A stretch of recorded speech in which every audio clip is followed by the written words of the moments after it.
কিভাবে হাঁস ড্রয়িং করলাম, কিভাবে রং করলাম, কিভাবে বর্ডার মার্ক দিলাম, আউটলাইন ড্রয়িং করলাম, সব এক ভিডিওতে তোমাদের জন্য। প্রথমে আমি এস দিয়ে অবশ্য ড্রয়িং করেছি, একটা সোজা এস, একটা উল্টো এস।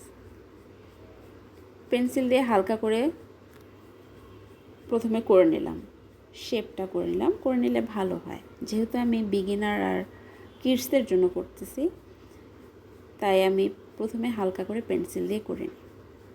তারপর যখন পেন্সিল দিয়ে করা হয়ে যাবে, আস্তে আস্তে বর্ডার লাইন করে দেব, এতে সুন্দর লাগে দেখতে, আউটলাইন করলে ভালো লাগে। আচ্ছা, তারপর যখন ড্রয়িং করা হয়ে গেল, এরপরে শুরু করব বর্ডার লাইন করতে, আউটলাইনটা সুন্দর করে দিতে।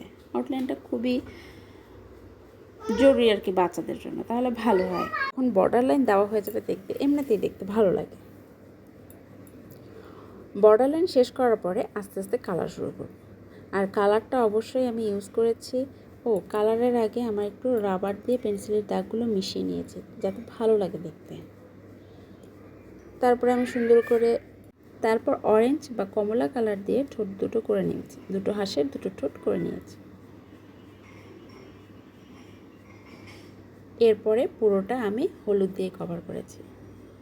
তো ড্রয়িংটি তোমাদের কেমন লেগেছে আমাকে অবশ্যই কমেন্টে জানাবা। যদি ভালো লাগে একটা লাইক দেবা, আর একটা শেয়ার অবশ্যই করে দেবা। তোমাদের একটা লাইক, একটা কমেন্ট আমাকে অনেক বেশি অনুপ্রাণিত করে। তো দেখে নাও, ভালো লাগলে অবশ্যই করবে, অবশ্যই করবে।